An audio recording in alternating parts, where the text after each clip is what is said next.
Good morning, good afternoon, good evening, depending on where you're tuning in from. Thank you for joining us today. My name is Ife and I'm the program lead for Nourishing Africa, a membership and knowledge platform dedicated to helping over 1 million entrepreneurs transform the agriculture and food landscape across the continent. And today I have the privilege of moderating a panel of thought leaders and change agents in the African agriculture and food sector. So let's just jump right into it. Today we're joined by Perry Boris, who's the founder and CEO of Farm Drive, Lucius Atta, who is the CEO and founder of Farmland, and Dr. Gladys Kalema Zukusoka, who's the CEO and founder of the Conservation Through Public Health, CTPH, and Lauren Baker, who's the Director of Programs for the Global Alliance for the Future of Food. Thank you all for joining us. If you could please turn on your cameras and we'll get started. Great, lovely to see you all. So before we get into it, I'm going to start off with Lucius. Before I dive into the deep questions about Farmland's work, could you please give us a quick overview of what you do within the agriculture and food sector? All right, perfect. Yeah, thanks for having me. I'm very happy to be here. So Farmland has been around for over 70 years now, and specifically what we do is to leverage technology, data, and a network of field agents to provide farmers with intensive training, high quality fertilizer and seeds, and then connect those farmers to market. That's essentially what we do. The technology that we built to power this is called Merge Data, and this is also used across 16 countries across Africa to support other supply chains that Farmland may not be supporting directly on the ground. Great. And I read up that today Farmland and its partners have digitized and served over 200,000 farmers and mapped over 1 million acres of farmland across 12 countries in Africa. Based on your experience, what has been the major issue that farmers are facing as a result of climate change? I think the biggest thing most farmers want to do now is to create wealth from their farm to support themselves and their families. Climate change, affects that in many ways. Basically, one of the biggest factors that we face in Ghana is knowing when it's going to rain and waiting for that rain to come. Right? Many farms are still rain fed today. So giving them services that protects and support farmers throughout the season, knowing to work around some of these challenges is something that actually helps farmers to create wealth from their farms to support their families and their community, specifically around giving them weather forecasts in their native languages, in using audio. So those who cannot read and write can get weather forecasts, knowing when it's going to rain, knowing how much fertilizer to apply, when to dry their farm produce is very, very important. Giving solutions around insurance around drought and pest and disease infestation and all that actually helps the farmers and pushes them very close to their goal, which is to create wealth, and also feed their family. Yeah. So I'm definitely going to come back to the aspect and the topic of data and having information readily available and accessible to those who need it the most. But I just want to go straight to Dr. Gladys Kalema Zukul. So are you with us? I don't know if you're online at the moment. Wonderful. Thank you for joining us. And the first question I have is that the Conservation Through Public Health links rural public health programs to wildlife management.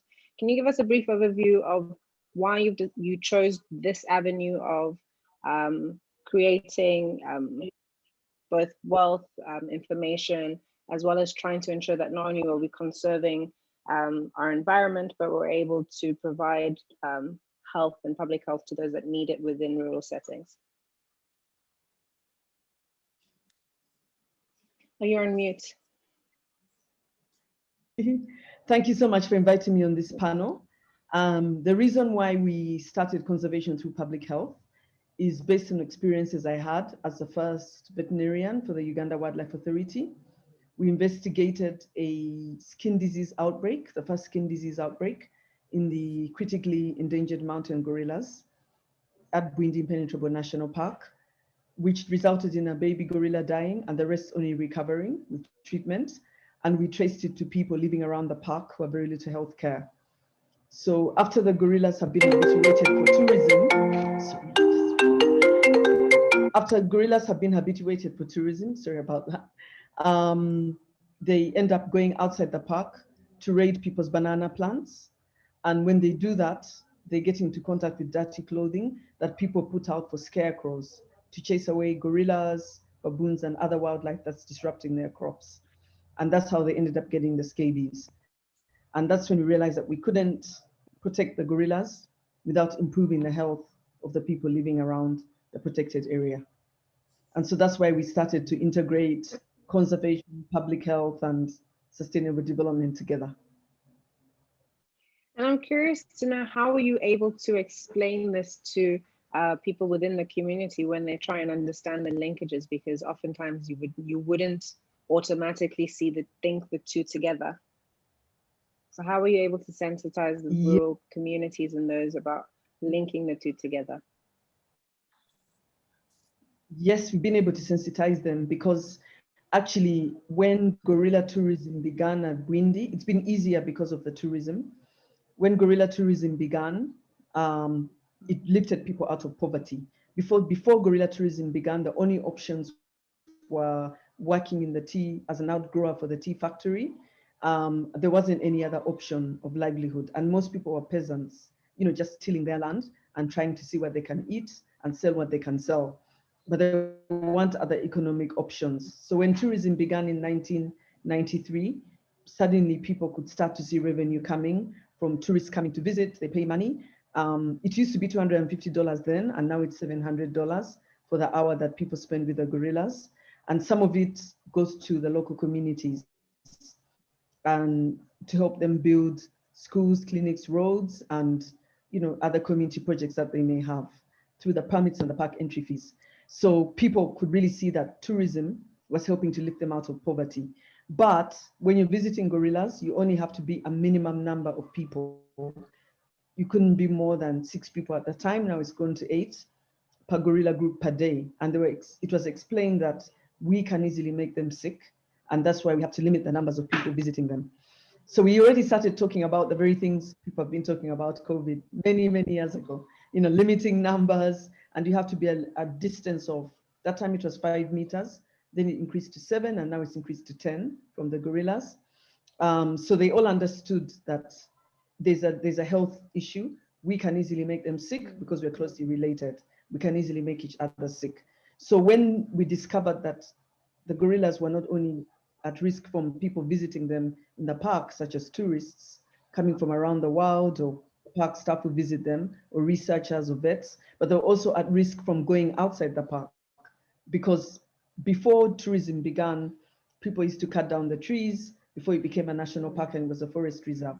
And now suddenly, because of the high human population growth, there was a lot of people cutting down trees. And now suddenly they were not allowed in, but the wildlife could come out. And when it loses its fear for people, then they're more likely to come out. And so people understood very well that there's a health issue and we can easily make each other sick. And so when we made the connection, they could easily understand it because gorilla tourism has started to take them out of poverty. That's incredible. So I'm definitely going to come back to the topic of you saying that you knew about aspects of COVID-19 and the mitigation strategies before it came to be. But before I come back to you, Lauren, we know that climate change is central to the Global Alliance for the Future of Foods mandate. Firstly, can you give us an overview of what the Global Alliance is currently involved in, and what steps have been taken within the African context to mitigate and or to address climate change shocks through these mandates? Absolutely. First of all, thank you so much, Ife, for having me on the panel. And it's really so nice to be here with all of you and have a chance to have this discussion. The Global Alliance for the Future of Food is a strategic, is an alliance of a strategic alliance of philanthropic foundations. We have 28 members. And we work together and with partners on food systems transformation. Our work is underpinned by 7 principles: resilience, renewability, diversity, equity, health, inclusion, and interconnectedness. And these principles really are the way that we sort of guide and evaluate our work together. We are working at the climate food nexus and aim, of course, to reduce greenhouse gas concentrations and improve the climate resiliency of food systems globally. Through our work on the climate food nexus, we're establishing a connected and coordinated philanthropic network, including with the funding community, the climate funding community, to amplify our collective voice and reach on the global stage. We're reframing the food systems and climate narrative through targeted research and strategic communications, really to underscore the co-benefits of sustainable food systems. And I really appreciated, Gladys, your comments on the need for this integrated, holistic perspective that brings together ecological, human, and animal health. And then we're engaging, climate negotiators, NGOs, academics, et cetera, farmers, practitioners, to develop shared priorities and strategic pathways for food systems transformation. So I'll just give you 3 examples, Iffy, of the work that our members are doing on the African continent. One example is the Tudor Trust, who is supporting several organizations in Zimbabwe to implement, replicate, and facilitate learning around holistic land and livestock management. So we know that livestock is a critical climate issue. This approach helps communities understand the role of livestock in regenerating farmland. So it's about regenerating rangelands. It empowers communities with tools to plan their grazing in order to minimize overgrazing. And then it uses cattle hooves to break capping on the soil, which means less runoff, more penetration by rain into soil, and overall, healthier soil, which in both secures the livelihoods of farming communities while making a significant contribution to CO2 emissions reductions, through this creation of healthy soil. And then there are other examples around collaborative crop research, and also supporting the work of Indigenous peoples and local communities, for example, in really important age-old landscapes, like in northern Kenya, pastoralism and agroforestry in Ethiopia. So I can get into some more detail around some of the specific kind of project activities of our members later. Great. And Perry, we know that Farm Drive uses mobile phones and alternative data to try and bridge the gap between financial institutions and lending credit towards farming, smallholder farmers in particular. Please, can you tell us more on how you're able to do this, and what's been disrupted as a result of climate change when it comes to the financing smallholder farmers, when it comes to climate change within the African context?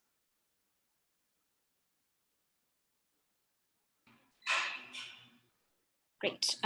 Thank you for inviting me to the session, and I'm happy to be here with a lot of my colleagues whose work I already know about. So Farm Drive, deriving from the inspiration from Farmland's work, our presence is in Kenya at the moment, and we mainly work in agriculture finance. We partner with financial service providers like microfinance institutions, telecommunication companies, and banks to build meaningful loan products to reach the smallholder farmers. Our main work is helping these financial service providers really understand the risk of lending to agriculture from a data perspective. One of the questions was, how has climate change impacted our work from a risk perspective? It has increased the risk and the perception of risk to agriculture from a finance side. So there's a lot of work that has to be done to incorporate. There's already that perceived risk on smallholder agriculture previously, even before bringing in the data perspectives. But with climate change, that risk has definitely increased. Our work is really incorporating that understanding of the effects of climate change, the changing weather patterns. How does that impact how financial institutions design their loan products to mitigate some of these risks? And some of it includes redesigning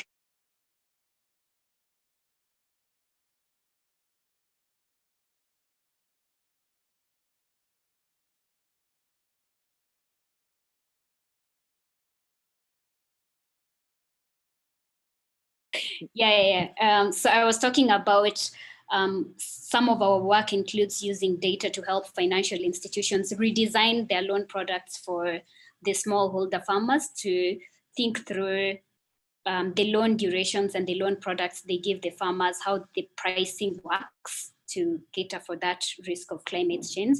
And some of the other aspects of it include thinking about risk transfer mechanisms, to working with agriculture insurance companies to make sure that these smallholder farmers are secured and their production activities are secured through insurance. So that incorporates a lot of the work that we do, and mostly who we work with are the financial institutions at the back end in thinking through how to design and deliver these products to smallholder farmers. Right. Before we move forward, I just wanted to tell our audience that if they have any questions now that everyone has said a little bit of what they're doing and how they're on the ground doing the work, if our audience does have any questions, please feel free to write them into the chat box, and we'll try and get to as many as we can during the process of this webinar and this panel. But what I would want to just tap into is that Perry actually talks about financing, and I know that Aloy had explained that farmers want to create wealth. And when we think about Farmland's mission, it's to create lasting profit for millions of African farmers. So Aloy, how have you been able to leverage technology from 2013 to now, and how has that changed? And if you could say it within a minute or two, how you've been able to actually implement different technology-based tools to help mitigate climate change for farmers within Africa. Yeah, for sure. Thank you for the question. Three main things farmers need, in our opinion, to succeed: intensive training, access to services, and then access to market. And those things really change over a long period of time. So what we have been experimenting around is like, how can we leverage technology to deliver this to them in a meaningful way, in a high impact way, and how can we reach millions of farmers, and then how do we reduce costs as well? So for us, the way we've deployed technology has been around all these three lenses, and we've been iterating it over time. So for instance, when we started, technology was scalable, right? We could reach thousands of farmers by sending them voice messages on their phone. It was reaching a lot of farmers, but then the behavior wasn't changing as fast as we wanted them to. You can send voice alerts to farmers to remind them to take action. But if you're trying to introduce a new information, new practices that they've not heard of before, like just sending them a voice message on SMS is not going to work, because they don't know you, they don't trust you. The human factor is still very important. So we evolved now where we have a mix of sending messages to farmers to remind them, but then still maintaining the human touch in person. So even when we scale, even when technology evolves, when we have the AIs and whatever, we still need that in person to work.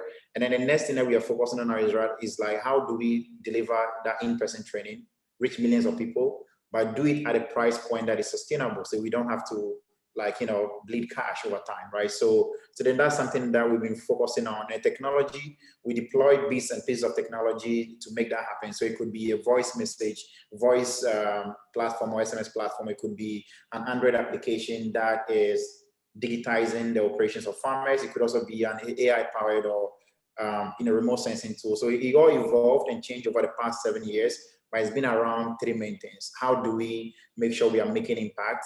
Can we reach millions of farmers at the same time? And can we do it at a price point that we can sustain? So those three things remain our North Star, and we try to innovate and bring technology along with these lenses in mind.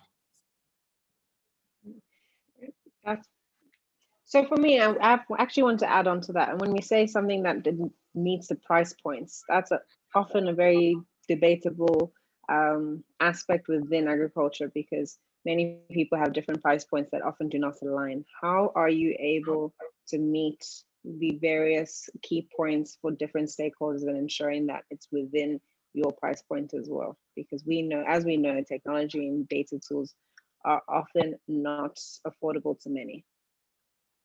So at scale, when you scale the solution, or when you're reaching a lot of people, the biggest question is, are you making enough to cover your operation? It's very essential.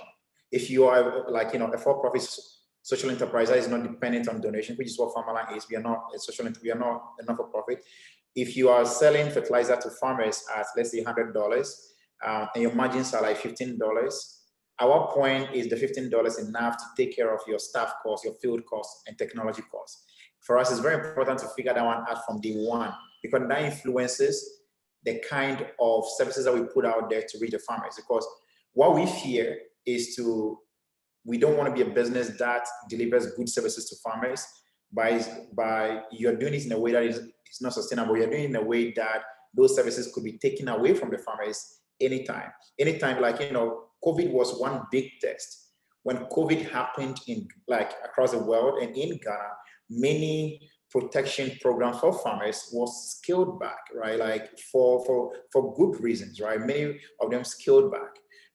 We decided to scale our operations from 10% of the country to 50%, because for the past 7 years, we've been extremely disciplined, and we try to get better at ensuring that we are able to generate something from our services, and we use that to build an infrastructure and service around farmers that is very sustainable. Agriculture can take care of that, in our opinion.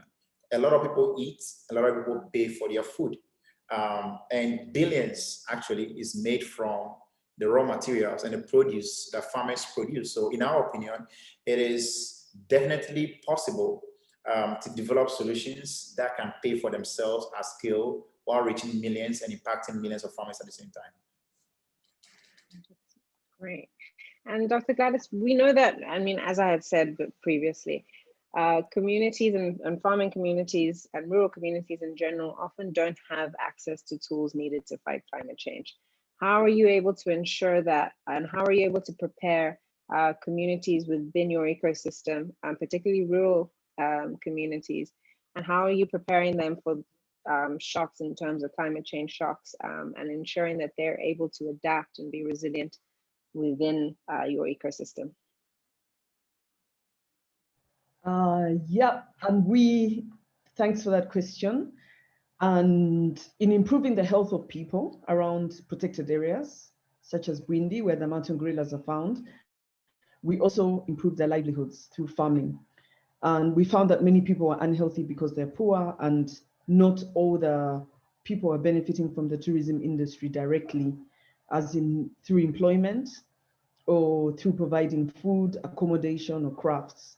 And actually around the national park, there are a number of coffee farmers. They've been growing coffee for many years, but they were not getting a steady market or a fair price.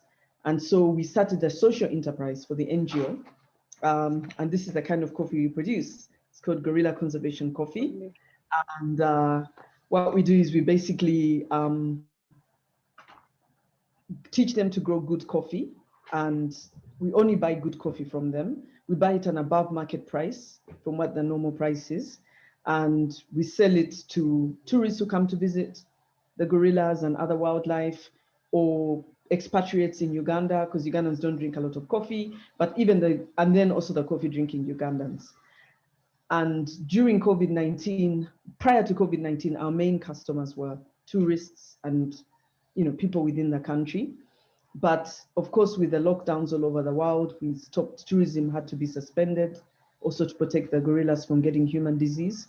And since March, we've not had tourists coming, and we had to look outside Uganda. We had started to sell a little bit of coffee outside Uganda, in US, in small quantities, in US, in France, once in a while, but not yet in a big way.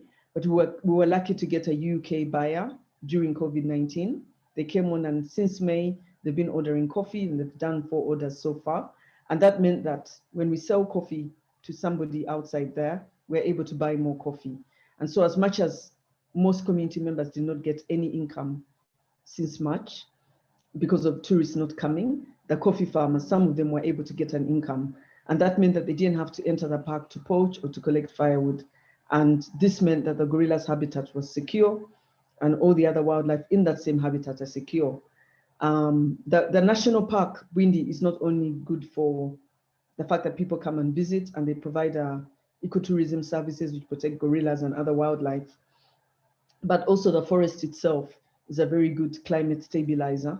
And if you can reduce cutting down of trees, then it really stabilizes the area and also provides much needed source of water. It's a very big water catchment area.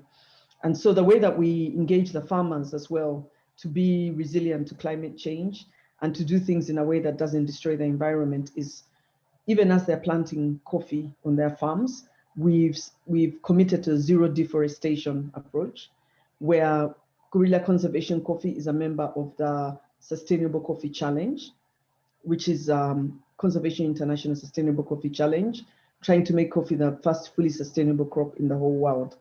And a part of the commitments are zero deforestation. So all the smallholder farmers who coffee is sourced from around the world have to commit, or at least we encourage zero deforestation. And we encourage them to plant shade trees on their farms. We encourage them to use proper soil and water conservation. And actually, when you plant shade trees, coffee grows better. And we're looking into getting them to plant shade trees that absorb carbon, so it becomes even more carbon friendly, and looking to see how we can use the husks and any other parts of the coffee plant to continue to, recycle them and maybe make, things like briquettes as well that can then help with the hulling and all those, the roasting and all those processes. So we're trying to very much make it that it's a sustainable system which can keep on being used. And so these are all the ways that we're trying to, make them more resilient and mitigate the impact of climate change in that area. I love that. And I think we often think when shocks happen, it's the case of being frozen and not knowing what to do or where to go or how things would pan out. But I think the idea of knowing that during a pandemic, coffee producers were able to still work and still make some form of a living during that time is incredible. And for Paris, I wanted to, given what Dr. Gladys has said about and her example of resilience and braving through difficult times, through your experience, what strategies were put in place for farmers to avoid climate changes and climate change shocks within your ecosystem?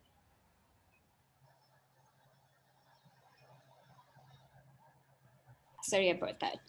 Yeah, so some of the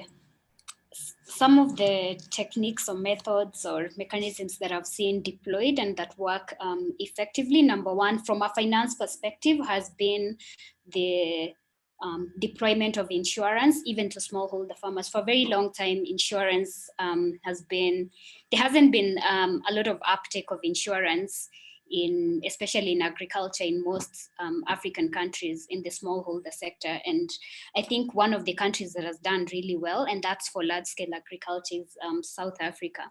But increasing that uptake and bundling of insurance and financing to smallholder farmers as a way of risk transfer and making sure that they're able to recover in case of unpredictable climate change effects. Because we've seen a lot of effects, especially in the last 5 years, where it's even from data, you're not able to predict how the rain patterns in a lot of African countries are going to look like.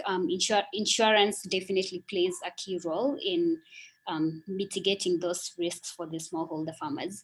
Some of the things that have come in handy and that will really help us move into the future of productivity and food systems is something that Alicia has already mentioned: intensive training, being able to move along the farmers into newer ways of farming with climate change effects in mind. And that includes how do we shift to better climate resilient or drought resistant seeds?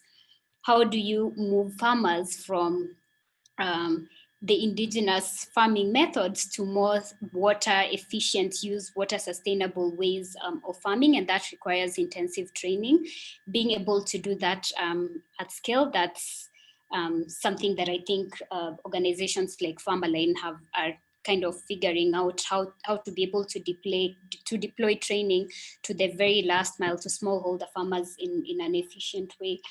The other area that we've seen come in handy in terms of mitigating this climate risks includes some of the work that we ourselves are doing, incorporating data science work and making sure that's available to the people that support farmers, like financial institutions.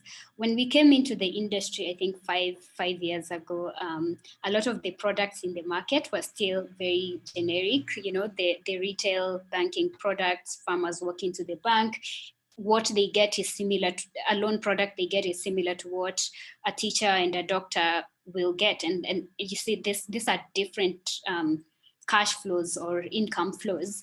So being able to incorporate niche loan products for smallholder farmers and helping financial institutions design their loan products for agriculture with that in mind.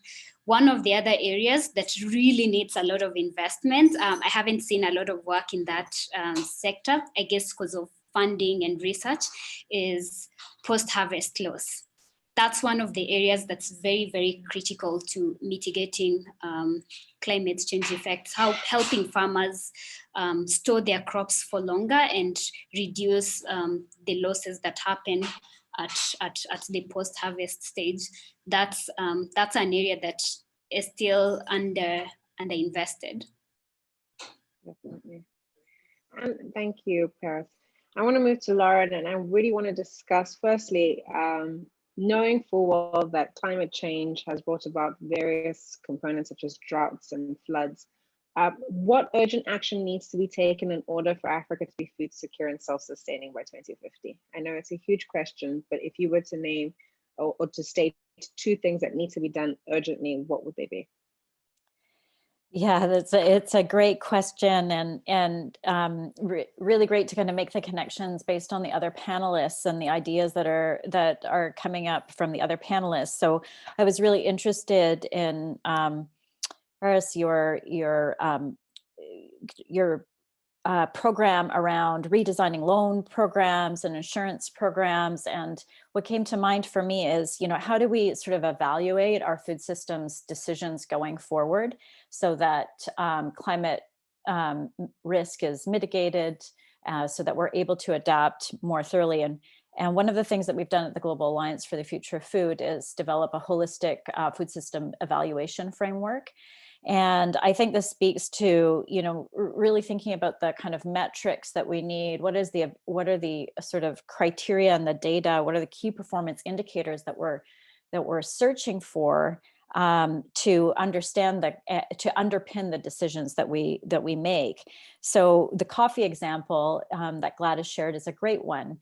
You know, how do we evaluate the coffee, the guerrilla-friendly coffee from Uganda against coffee that's degrading biodiversity, for example, and really illustrate the value of that coffee, not only the ecological value, but also the social, human health value, and the added kind of financial value of that product, and support investors then to be able to kind of account for that in terms of their investment. So, you know, designing loan programs and insurance packages that really speak to that full suite of value and how we can kind of create wealth within a broader framework that's generating value. Really, I think that there's two urgent actions. The Global Alliance for the Future of Food is coming forward with these 7 calls to action, and I just want to highlight 2 of them.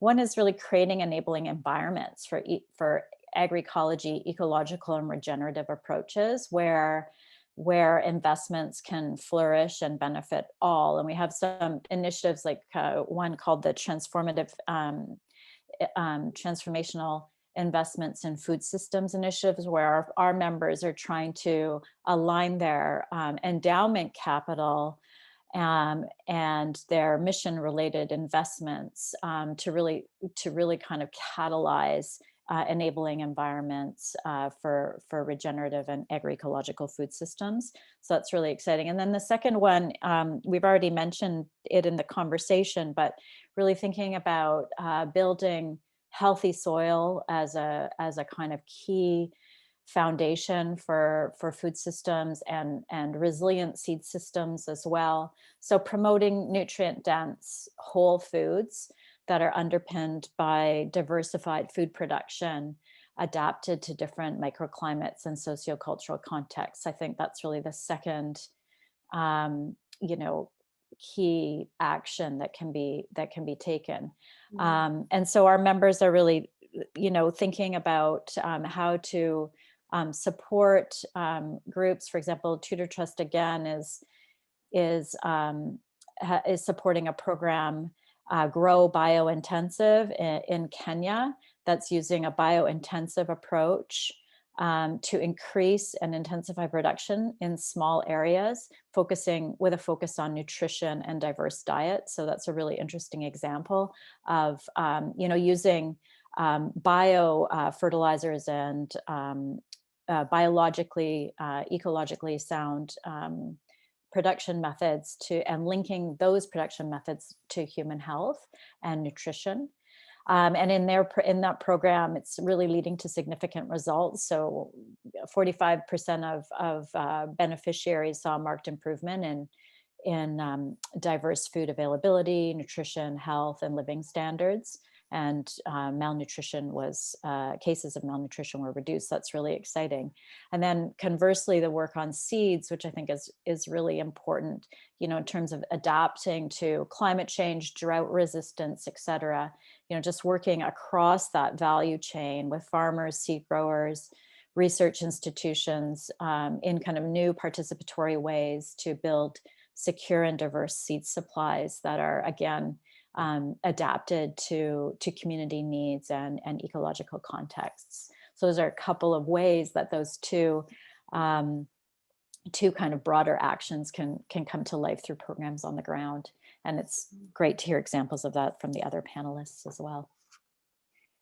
And just quickly to add on to what you said, and I would want you to respond. I noticed that everything you had mentioned was closely linked to data. And we know that within Africa, we have a data vacuum when it comes to agriculture and food.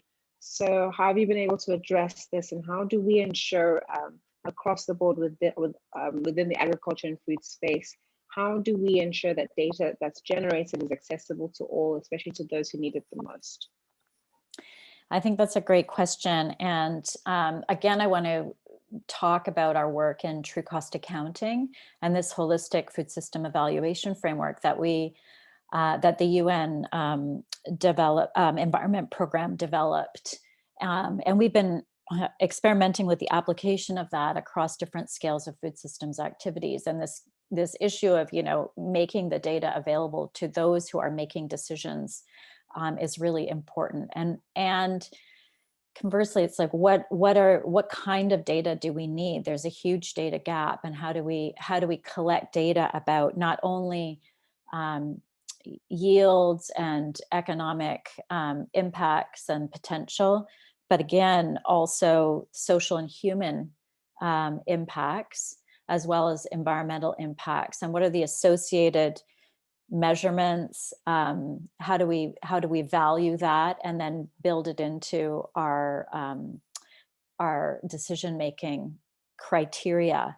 And I think, for me, when you ask, who needs that data, absolutely farmers need that access to that data and need to be able to speak to the multiple positive benefits of their activities, mitigating their negative impacts and increasing their positive impacts.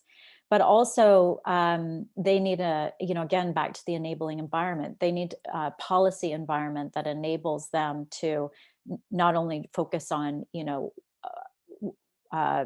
financial impacts, but also all of those associated ecosystem services that they're providing as stewards of the land. So we need a whole sort of systemic shift that really values all of those impacts, that broadens out the metrics that we use and makes that data available to decision makers at different scales across the value chain, from the farmer to the aggregator, to understanding the kind of post-harvest, handling infrastructure that's needed to small, medium-sized, large businesses. So really kind of driving that change up and down the value chain by having access to the right kind of information, the right kind of data, and by asking the right questions about what success looks like in food systems. Yes. Wonderful. And just before we wrap up, we've spoken about multiple things that have been done that should be done, but I think we need to close off by saying, what are the roles of different stakeholders and what do they need to do? So for each and every one of you, I have questions as to what are the roles of a specific stakeholder in ensuring that not only are we food secure as a continent, but we can become net exporters of food to the world. So my first question would be to Paris.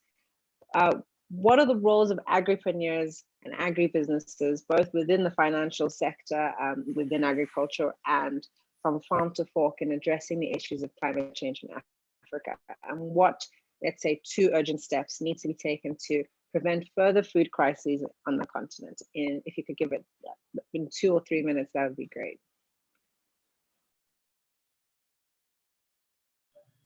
The role of agripreneurs, and that's not limited to just the people working from a tech perspective, but all kinds of agripreneurs, is to continue building solutions with these changes in mind.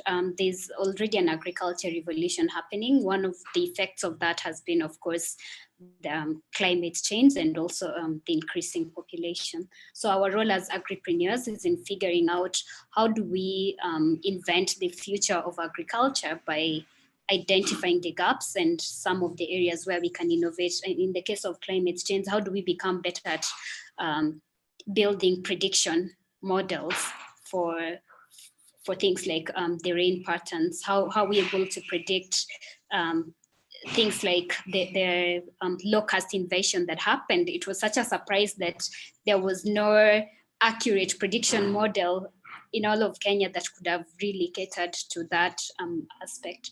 The other role of the agripreneurs that I see from a financing perspective, because that's the area that I'm passionate about and working in, is how do we work with beyond financial institutions, and how do we bring in other innovative ways of financing, like blended finance, to the agriculture sector? Because a lot of the things that we are proposing, like better ways of mitigating post-harvest, crop research, training the farmers and making sure that the farmers can access the recommendations in the training, they require financing. So how do we create better ways of financing farmers and moving that number from 1% of commercial lending going to agriculture to a significant number in the highs of 15%. The other part of the question you asked, can you remind me? It was, what are the 2 urgent steps? If you could say, 1, we need to do this, and 2, we need to do this, what would they be? Yeah, for me, some of the very, very urgent steps is more research. More research needs to be done in understanding what are these effects of climate change, and how do we mitigate them, especially from a crop research perspective. How are we moving forward into the future? What kind of crops are going to be sustainable in the future? Great, thank you. And Dr. Gladys, through your work and decades in the field, what are the roles of the NGOs, CSOs, conservation associations in addressing climate change, particularly as it relates to an environment and an ecosystem and animals, and thinking about the entire ecosystem as a whole and not just humans and food? Yeah, in all of those organizations have a lot to play with, mitigating the impact of climate change. I would say that where NGOs or CSOs are very good at is, at least they should be good at, and they're better at than the government, in engaging communities who are can be most affected by climate change. We're very good at engaging communities and getting them to change behavior. Behavior change communication has a big role to play, changing the way that they use their land, changing the way that they not reduce their ability to destroy the habitat, changing their, switching them to alternative livelihoods that are not going to destroy the forests or the various habitats, changing their fuel source. For example, if you want to get them to adapt energy-saving cook stoves, there has to be a lot of behavior change communication, and it can make a huge difference in such areas because they use much less firewood. Getting them to plant trees, what type of trees they should plant, all those kind of things requires a lot of behavior change communication, which NGOs can be good at doing and evaluating the change as well. And another way of engaging these communities, for example, at Conservation Through Public Health, we work with village health teams and teach them to do conservation work. So as they're visiting people's homes, where each of them is in charge of about 40 homes, these are like community health workers, we teach them to do conservation work. Then they're able to change those people, but through talking to them, behavior change communication, sometimes taking them some services such as family planning services. So all those things can help to mitigate the whole impact of climate change, but also having role models within the communities. So for example, with Guerrilla Conservation Coffee, we work with model farmers where one farmer mentors another 19. And so in that way, when they see that one farmer is doing well by doing all the things in the right way, for example, if they do pruning, soil and water conservation, plant trees, all of that on their farm, they get a better yield, they get a better price for their coffee. Other farmers will be tempted to do the same, So a lot of that peer education or mentoring or, focusing on models within their communities is another way that we can really get people to change and do things in a way that can really help our planet. Yeah, definitely. And Lloyd, from locust infestations to droughts and floods, there's clear evidence that urgent change is needed and it needs to be done quickly. And we know that private sector can do that when they put their minds to. There's evidence to show that, there's data to show that. So what is the role of private sector? How do we encourage or spur, or how do we ensure that they're able to help farmers across the board mitigate the effects of climate change and to ensure that we're food secure? And what's the future of agriculture post-COVID-19 for you? Thanks for the question. Private people mostly are driven by what is in it for them. And I think that we should explain very clearly that if you help a farmer growing corn and you buy the produce from the farmer, help that farmer make money, there's money to be made for yourself as well. And our thing now is let's get more local entrepreneurs to provide more services for farmers. Farmers deserve more services, they deserve more choices and more options. When they have more choice and options, they select based on quality and price. So more young people should be encouraged to provide more services like high quality fertilizer and seeds, buying produce from farmers, making money from actually organizing training workshops for farmers, providing labor services to farmers. These are things that farmers needed right now. The average age of a farmer in Ghana is 60.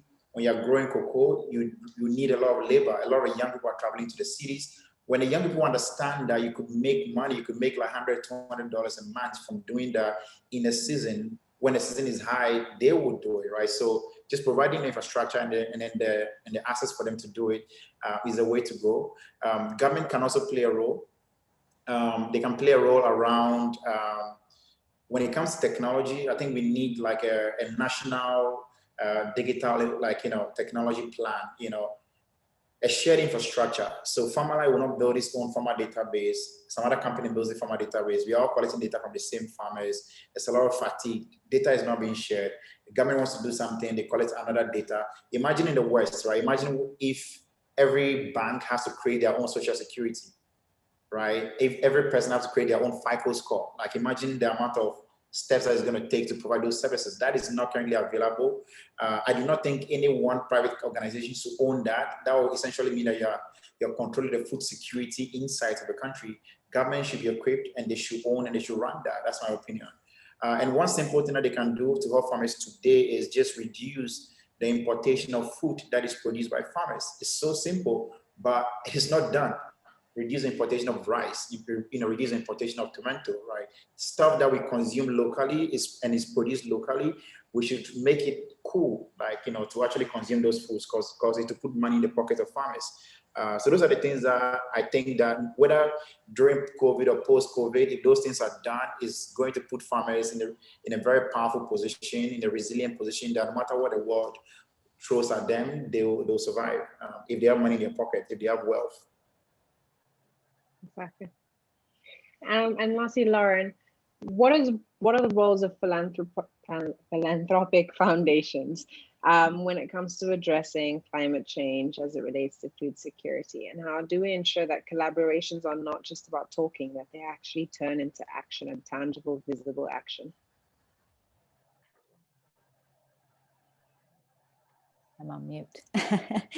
I think that, what we're all talking about is accelerating the food systems transformation. So the transition to food systems that are more equitable, more sustainable, more secure. So what can philanthropy do? And two things come to mind. One is really this kind of convening function of philanthropy. So I think we need to, as philanthropic foundations, really think about how we can work more closely with other financial institutions, with governments and bilateral, multilateral agencies to create, the right kind of financial environment and investment environment that accelerates this transition. And this is really about patient blended, the role that philanthropy can play is to provide and really think about providing patient blended integrated capital to think very creatively and be partners in de-risking investments in new ideas, new innovations related to ecological approaches, regenerative approaches, and think about how to work, in partnership, like you said, with other institutions in a more deliberate and place-based way. So, how do we sort of scale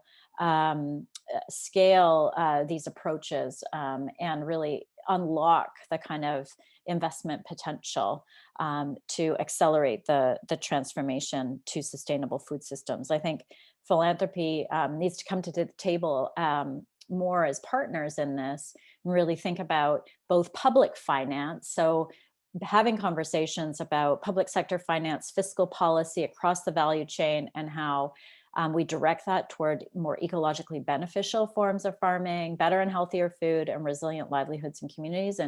And philanthropic foundations can come to the table in that regard, as well as come to the table in terms of growing investment opportunities, unlocking private investment opportunities, and really thinking like creatively and innovatively about the role of foundations to incentivize and accelerate the required investment that we've been talking about. Yeah, definitely. Thank you so much to Dr. Gladys, Lauren, Alatius, and Paris for joining us today. Before we started, I said that you were thought leaders and change agents on the continent, and you've shown that through what you've said today and through your work on the ground. And we're so privileged and honored to have you on today, and thank you for joining us. Before I close off, I just want to remind everyone about the ongoing APF GoFundMe campaign currently going. And if you don't know, and for those who don't know and haven't heard about it, against the background of the conference, APF is dedicating today, which is day 2 of the conference, to discussing strategies for increasing food security on the continent. And beyond this, APF is leveraging the conference to launch a fundraiser for Farm Grow Africa. And I'm very excited about this because Farm Grow Africa is a Nourishing Africa member, and they're doing incredible work on the ground. And they're essentially trying to drive food production in Kenya. And through agri-tech, they're an agri-tech firm based in Kenya, and they're utilizing innovation and appropriate technology to improve the livelihoods of rural communities in rural areas of Kenya. And they're doing this through multiple programs and initiatives. And APF is essentially creating, as part of this program, And part of this conference, they're trying to raise funds to help Farm Grow Africa. So please do check it out. If you go back to the portal, you'll be able to find more information on it. And we hope that you'll be able to help not only just Farm Grow Africa, but other organizations and institutions across Africa that are trying to ensure that we are not only food secure as a continent and we're able to feed ourselves, but we become net exporters of food, because as Aloy said, farmers want to create wealth, and everybody on the continent wants to ensure that as a community and as a continent and as an ecosystem, we're creating wealth as it relates to food or any industry that we're in, really. So thank you for joining us. We hope that you learned a lot today and that you're inspired to do more and to get engaged in ensuring that we grow as a continent. Have a good day. Bye-bye. Thank you very much. Bye. Thanks, everyone. Thanks, everybody. Okay.